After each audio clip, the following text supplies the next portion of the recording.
వి gold trusted gold buyers మీరు తాకట్టు పెట్టిన బంగారాన్ని విడిపించి ఈ రోజు ఉన్న మార్కెట్ ధరకు కొనబడను. దమ్ము శ్రీజ దుమ్ము లేపింది. చెప్తూనే ఉన్నా నేను లైక్ ఇంట్రోలోనే చెప్పాను అనమాట. దమ్ము శ్రీజ దమ్ము చూపించడమే కాదు దుమ్ము కూడా లేపుతుంది. అట్లాంటి క్యాండిడేట్ అన్న అట్లానే వెళ్తుంది. So yeah will see. ఇంకా ముందు ముందు చాలా ఉంది, అన్ని కూడా చూస్తారు. దాచించా.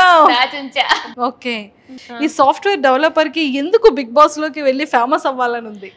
ఏముంది యాక్చువల్ చెప్పాలంటే చాలా మందికి బిగ్ బాస్ యాక్టింగ్ గురించి వాటి గురించి వెళ్తారు. బట్ నేనేదో యాక్టర్ అయిపోవాలి, హీరోయిన్ అయిపోవాలి అని కాదు. జస్ట్ బిగ్ బాస్ అంటే ఇంట్రెస్ట్, నాకు టాస్క్లు అంటే ఇష్టం, అడ్వెంచర్స్ అంటే ఇష్టం, అంటే నేను ఛాలెంజ్ చేసుకోవడం అట్లా ఇష్టం అనమాట. And fame money, obviously Bigg బాస్కి వెళ్ళాము అంటే ఫేమ్ వస్తుంది, మనీ కూడా వస్తాయి. కాబట్టి అదొక్కటి ఉందన్నమాట.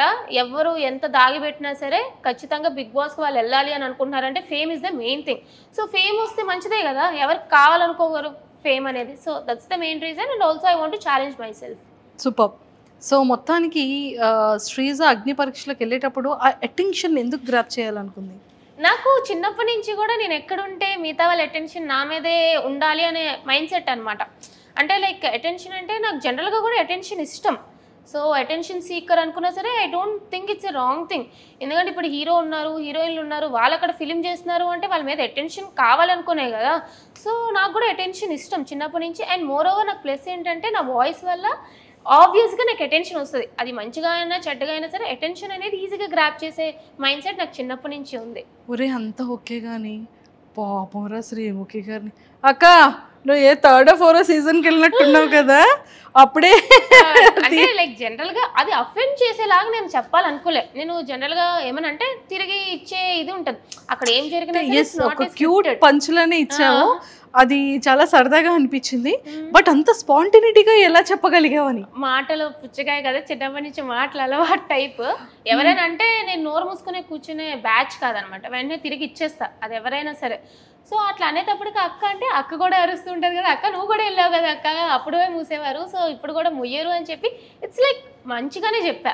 Nothing like. శ్రీముఖి గారు ఎలా రియాక్ట్ అయ్యారట? షీ ఈజ్ ఆల్సో అయ్యో అన్నట్టు అనుకున్నారు అంతే తప్ప తను కూడా ఏమో చాలా క్యూట్ ఎక్స్ప్రెషన్ ఇచ్చారు తను కూడా. బేసిక్ గా పాపం నేను హ్యాండిల్ చేయలేక ఇన్నోసెంట్ అయినటువంటి అమాయకుడు అయినటువంటి అభిజిత్ గారికి అప్పు చెప్పారమ్మా నిన్ను, నేను హ్యాండిల్ చేయలేకపోతున్నాను, Abhijit you can handle please అన్నారు పాప ఆవిడ. రెడ్ ఒకసారి రెడ్లు ఇచ్చారు, అసలు రెడ్ అని ఇచ్చాడు అనమాట అభిజిత్ గారు. అంటే యాక్చువల్లీ తెలిసిందే కదా మనం అభిజిత్ గారు చాలా కామ్ ఆ మైండ్ సెట్ అనమాట. నేనేంటంటే హడావడి రచ్చ చేసేటప్పటికి సో అభిజిత్ గారు ఏందబ్బా ఈ పిల్ల మనకు సెట్ అయ్యలేదు అంటే ఎవరి మైండ్ సెట్ చాలు కదా. సో అభిజిత్ గారికి ఫస్ట్ మంచి ఇంప్రెషన్ రాలేదు, సో హీ గేవ్ రెడ్. నేను కూడా అట్లాగా ఏంటండి భయపడుతున్నారా అన్నట్టు అన్నాను, కానీ he is also very sweet actual Abhijit garu. Super. మీకు 2 ఎపిసోడ్స్లోనే తెలుస్తుంది అభిజిత్ గారే తిరిగి యువర్ స్ట్రాంగ్ కంటెస్టెంట్ అంటారు. True true. అండ్ మంచి మంచి టాస్కులు చేసావు. హ్యాండ్ మీద రియల్ గా tattoo? Yeah it's original tattoo, మీకు పోదండి, it's real tattoo. I love Bigg Boss. Yeah I love Bigg Boss. Yes true true. అసలు 1 సెకండ్ కూడా ఏం ఆలోచించలేదు కదా? లేదు, లైక్ ఐ నో లైక్ అంతవరకు వెళ్ళినప్పుడు it's not easy to go there. ఎవరైతే కంటెస్టెంట్స్ అందరూ కూడా వెళ్ళారో చాలా లెవెల్స్ దాటుకొని వెళ్ళాం. It's like 4-5 levels. చాలా మందిలో మమ్మల్ని సెలెక్ట్ చేశారు. అక్కడికి వెళ్ళాక జస్ట్ ఒక టాటూ గురించి బ్యాక్ స్టెప్ అంటే అక్కడ ఏ టాస్క్ ఇచ్చినా సరే I was ready to do. So give up ఇవ్వాలి అని అనుకోలేదు అనమాట. సో నాకు 4-8 అన్నా కూడా సో ఓకే ఐ ట్రై, నేను ఒప్పుకుంటాను అన్నట్టే నేను ముందుకు అడిగేసాను. So yeah I was like నాకు డేరింగ్ ఎక్కువ. సో ఐ వాజ్ ఓకే చెయ్యండి, అక్కడ కూర్చోబెడతారు అంటే ఐ డూ ఇట్ అన్నాను అంతే. కాలేజ్లో ఓల్డ్ ఫ్రెండ్స్ కానివ్వచ్చు, మీ ఆఫీస్లో నీ కొలీగ్స్ కానీ ఎలా సర్ప్రైజ్ ఫీల్ అయ్యారు? అండ్ ఫ్యామిలీ మెంబర్స్ కూడా? యాక్చువల్లీ నేను గ్రూప్ డిస్కషన్ వెళ్ళేటప్పుడు నా ఫ్యామిలీకి చెప్పి వెళ్ళలేదు. నో, దొంగలు ఉన్నారమ్మా ఈ అగ్ని పరీక్షకి వెళ్ళిన కంటెస్టెంట్ అందరూ దొంగలు. యాక్చువల్లీ నేను చాలా మంది అనుకుంటారు కానీ I was manifesting it. Last time Bigg Boss అన్నప్పుడే చూడండి నేను ఖచ్చితంగా నెక్స్ట్ ఇయర్ బిగ్ బాస్కి వెళ్తా, విన్నర్ అయితే చూడండి అంటే వాళ్ళు నా ఫ్రెండ్స్ అంటే లైక్ బిగ్ బాస్ చూస్తూ ఉంటాను కాబట్టి నా ఫ్యామిలీ అంతా ఇది ఏదో చెప్తుందిలే సోది అన్నట్టు అనుకున్నారు అంతే తప్ప నేను నిజంగా వెళ్తానో అని ఎక్స్పెక్ట్ చేయలేదు. ఎప్పుడైతే సడన్గా కామనర్స్ అన్నారో అప్పుడు కూడా నేను చెప్పలే ఇలా పెడుతున్నాను అని చెప్పలే. ఫస్ట్ లెవెల్ అయిపోయింది, సెకండ్ లెవెల్ అయిపోయింది, ఇంక థర్డ్ లెవెల్ జీడీకి హైదరాబాద్ రమ్మన్నారు. నేనేం చెప్పానంటే నాకు ఆఫీస్ మీటింగ్ ఉంది, నేను జీడీకి హైదరాబాద్ వెళ్తున్నాను, అదే జీడీకి అని చెప్పలే ఆఫీస్ మీటింగ్కి వెళ్తున్నాను అని చెప్పి వెళ్ళిపోయినా. దొంగ పిల్ల. నా కజిన్స్ మాత్రం అనుకున్నారు అదేంటి దీని ఆఫీస్ బెంగళూరులో ఉంటే హైదరాబాద్ ఎందుకు వెళ్తుంది అని చెప్పి వాళ్ళకి ఒక డౌట్ వచ్చింది అనమాట. బట్ స్టిల్ లేదు ఇది ఒక అన్అఫీషియల్ మీటింగ్, క్లయింట్స్ తో కలవాలి, నేను వెళ్ళిపోతున్నాను అన్నట్టు మీటింగ్ కూడా అరే శ్రీజా చెప్పి వెళ్తే ఓకే జీడీ వెళ్ళిపోయింది అనుకున్నారు. వచ్చేసాను ఆ రోజు జీడీ ఇచ్చేసి వచ్చేసాను. అప్పుడు కూడా తెలుసు క్వాలిఫై అయిపోతానని. నేను జీడీ కూడా అదే చెప్పాను, నెక్స్ట్ లెవెల్కి డైరెక్ట్ క్వాలిఫై అవుతాను అని. సో వచ్చినాక ఎప్పుడైతే you are selected for like next level, మీరు 10 days హైదరాబాద్లో ఉండాలి అంటే అప్పుడు చెప్పా ఇంట్లో. అది నీ ఫస్ట్ ప్రోమో చూసిన తర్వాత what your felt inside? Like ఏమనిపించలే అంటే లైక్ నాకు చాలా మంది ఏం చెప్పారంటే అరే ప్రోమోలో కొంచెం ఎక్కువ అన్నట్టు అనిపించింది, కానీ ఎపిసోడ్ చూస్తే అంతా కూడా కొంచెం లైక్ మరీ ఓవర్గా చేసినట్టు అనిపించలేదు అన్నట్టు చెప్పారనమాట. సో బేసిక్లీ ప్రోమోలో ఏదైతే వాళ్ళకి ఇంపార్టెంట్ షార్ట్స్ వేసుకుంటారో అట్లనే వేసుకుంటారు కదా, నాకేం పెద్దగా అనిపించలేదు. బికాస్ అక్కడ చేసింది నేనే కాబట్టి, ఆ మాట్లాడింది నేనే, చేసింది నేనే, చెప్పింది నేనే. సో వేసుకోండి మంచిగానే వెళ్ళిందని అనుకున్నా. నాకు ట్రోలింగ్ అనేది అలవాటే. స్టార్టింగ్లో అందరూ మీమర్స్ అందరూ కూడా ఎక్కడి నుండి తీసుకొచ్చారు? ఈ మైక్ మింగేసిందా, సౌండ్ డబ్బానా, ఏదో చాలా చాలా మీమ్స్ వచ్చాయి. డబ్బా రేకులు రాని, డబ్బా రేకులు మింగేసావా, మైక్ మింగేసావా, ఏంద్రా బాబు ఆ గొంతు, అది నేను చిన్నప్పటి నుంచి వింటూనే వస్తున్నా.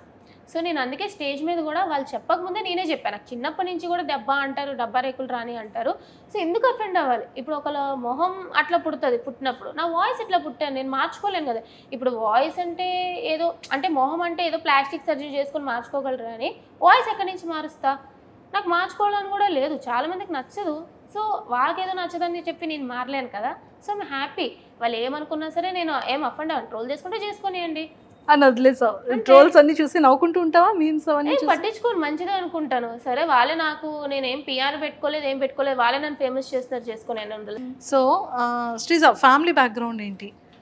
మాది normal middle class and joint family types అనమాట. మా డాడీ ఒక జీవీఎంసీ ఎంప్లాయ్ అండ్ మమ్మీ వచ్చి హౌస్ వైఫ్, అన్న కూడా జీవీఎంసీ ఎంప్లాయ్ అండ్ అత్త మామ పిన్ని బాబాయ్ అందరూ కూడా క్లోజ్గానే ఉంటాం అనమాట. అందరం like only 5 to 10 minutes. So మా చాలా జాయింట్ ఫ్యామిలీ, ఎప్పుడు కలుస్తూ మెలుస్తూ లైక్ అట్లానే ఉంటాం.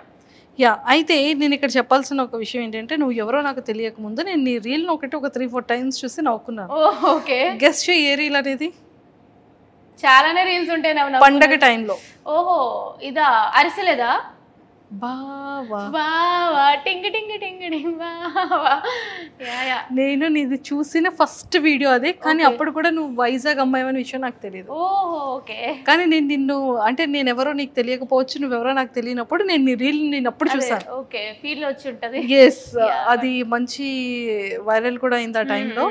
ఆ రీల్ తో నువ్వు మా అందరికీ తెలుసు. యాక్చువల్గా కట్ చేస్తే బిగ్ బాస్ అగ్ని పరీక్ష స్టేజ్ మీద ఉన్నానా?